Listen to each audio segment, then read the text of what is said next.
Mao Tse-Tung. Concerning Economic Problems of Socialism in the USSR. November 1958. Footnote: the book at issue in this critique is Economic Problems of Socialism in the USSR by J.V. Stalin. The full contents of this work are available through the Joseph Stalin Reference Archive. The Marxists' Internet Archive version of Economic Problems is a transcription of the edition published by Foreign Languages Press, Peking, 1972, first edition. The date for this document in the 1967 edition of Selected Works, Volume 6 is 1959. The 1969 edition dates it in 1958. There was no Chengzu conference in November 1959, but there was one in November 1958. The document almost certainly dates from this earlier time. End of footnote. Source: Long Live Mao Tse-Tung Thought, a Redguard publication. Provincial and regional committees must study this book. In the past everyone read it without gaining a deep impression. It should be studied in conjunction with China's actual circumstances. The first 3 chapters contain much that is worth paying attention to, much that is correct, although there are places where perhaps Stalin himself did not make things clear enough. For example, in Chapter 1 he says only a few things about objective laws and how to go about planning the economy, without unfolding his ideas, or, it may be that to his mind Soviet planning of the economy already reflected objective governing principles. On the question of heavy industry, light industry, and agriculture, the Soviet Union did not lay enough emphasis on the latter two and had losses as a result. In addition, they did not do a good job of combining the immediate and the long-term interests of the people. In the main they walked on one leg. Comparing the planning, which of us after all had the better adapted planned proportionate development? Another point, Stalin emphasized only technology, technical cadre. He wanted nothing but technology, nothing but cadre, no politics, no masses. This too is walking on one leg. And in industry they walk on one leg when they pay attention to heavy industry but not to light industry. Furthermore, they did not point out the main aspects of the contradictions in the relationships among departments of heavy industry. They exaggerated the importance of heavy industry, claiming that steel was the foundation, machinery the heart and soul. Our position is that grain is the mainstay of agriculture, steel of industry, and that if steel is taken as the mainstay, then once we have the raw material the machine industry will follow along. Stalin raised questions in Chapter 1. He suggested the objective governing principles, but he failed to provide satisfactory answers. In Chapter 2 he discusses commodities, in Chapter 3 the law of value.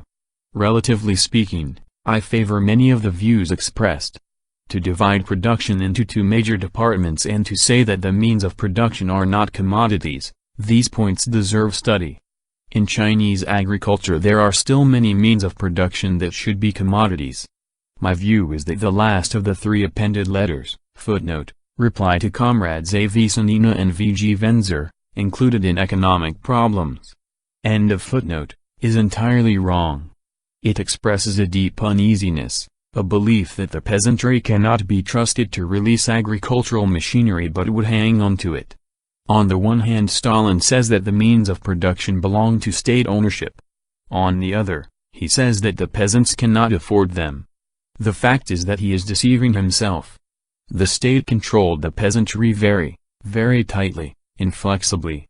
For the 2 transitions Stalin failed to find the proper ways and means, a vexing matter for him. Capitalism leaves behind it the commodity form, which we must still retain for the time being.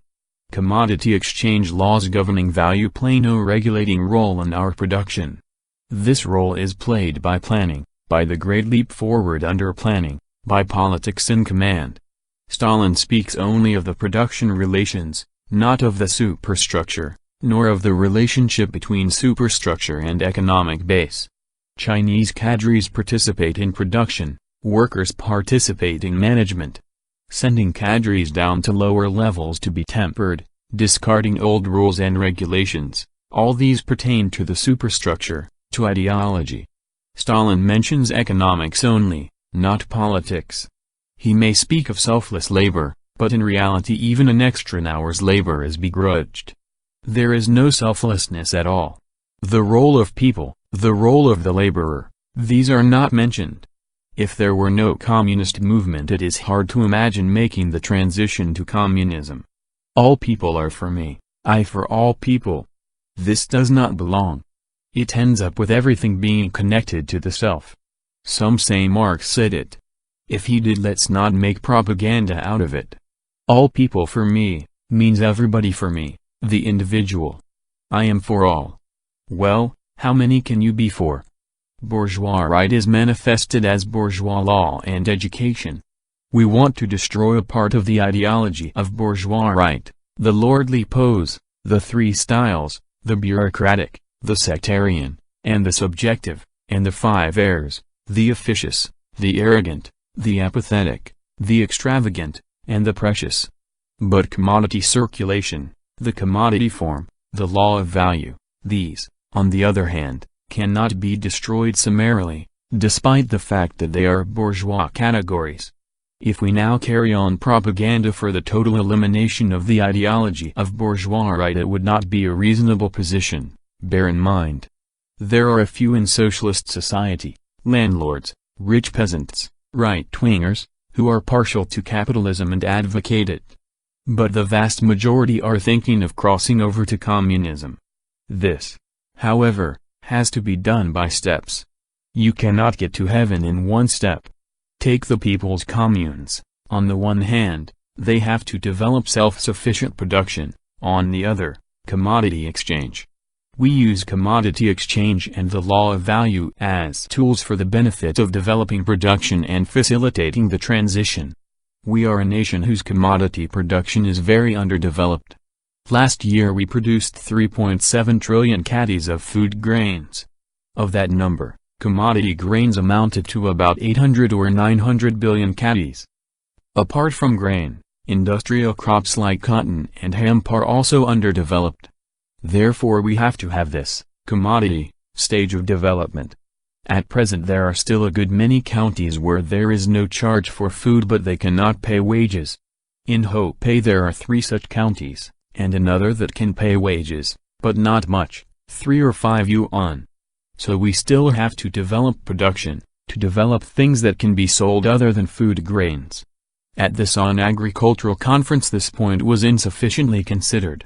In sum, we are a nation whose commerce is underdeveloped, and yet in many respects we have entered socialism. We must eliminate a part of bourgeois right, but commodity production and exchange must still be kept. Now there is a tendency to feel that the sooner communism comes the better. Some suggest that in only 3 or 5 years we will be making the transition. In Fan County, Shantung, it was suggested that 4 years might be a little slow. At present there are some economists who do not enjoy economics. Yuroshenko, footnote, recipient of Stalin's second letter, included in economic problems. End of footnote. For one. For now and until some time in the future we will have to expand allocation and delivery to the communes. And we will have to expand commodity production. Otherwise we will not be able to pay wages or improve life.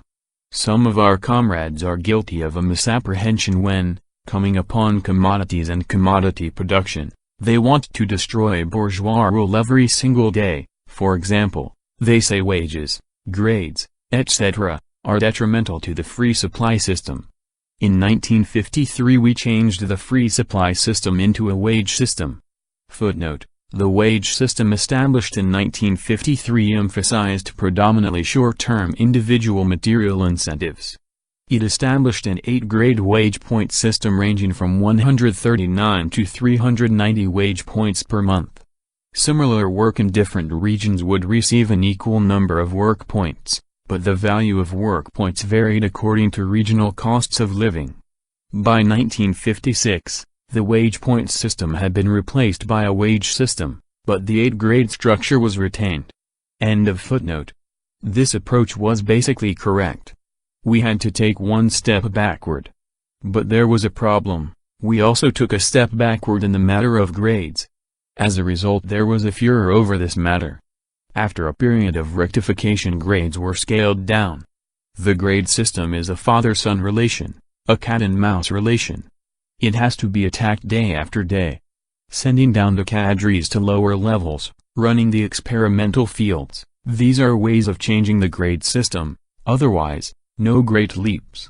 Footnote: experimental fields sought to develop new and advanced techniques, such as close planting, early planting, deep plowing, etc. If successful in increasing output, the techniques would be popularized throughout China.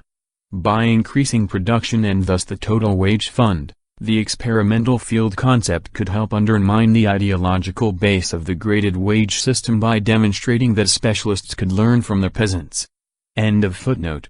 In urban people's communes, capitalists can enter and serve as personnel. But the capitalist label should stay on them. With respect to socialism and communism, what is meant by constructing socialism? We raise 2 points. 1. The concentrated manifestation of constructing socialism is making socialist, all-embracing public ownership a reality. 2. Constructing socialism means turning commune collective ownership into public ownership.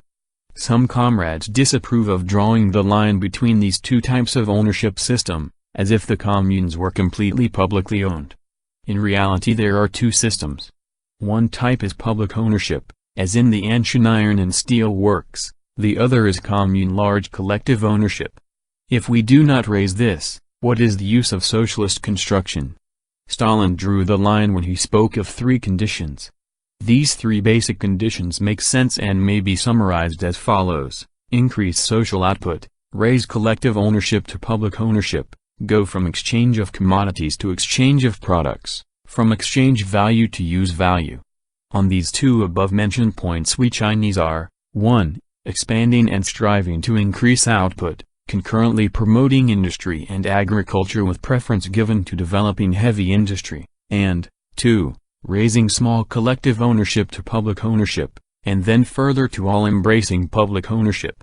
Those who would not draw these distinctions, among types of ownership, would seem to hold the view that we have already arrived at public ownership. This is wrong. Stalin was speaking of culture when he proposed the 3 conditions. The physical development and education of the whole people. For this he proposed 4 conditions: a. 6 hours work per day, b. combining technical education with work, c. improving residential conditions, d. raising wages.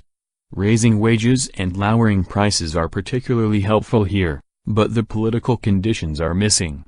All these conditions are basically to increase production. Once output is plentiful it will be easier to solve the problem of raising collective to public ownership. To increase production we need more, faster, better, more economically. And for this we need politics in command, the 4 concurrent promotions, the rectification campaigns, the smashing of the ideology of bourgeois right. Add to this the people's communes and it becomes all the easier to achieve more, faster, better, more economically. What are the implications of all-embracing public ownership? There are 2. 1. The society's means of production are owned by the whole people, and 2. The society's output is owned by the whole people. The characteristic of the people's commune is that it is the basic level at which industry, agriculture, the military, education, and commerce are to be integrated in our social structure. At the present time it is the basic level administrative organization. The militia deals with foreign threats, especially from the imperialists. The commune is the best organizational form for carrying out the 2 transitions, from socialist, the present, to all-embracing public, and from all-embracing public to communist ownership. In future, when the transitions have been completed, the commune will be the basic mechanism of communist society.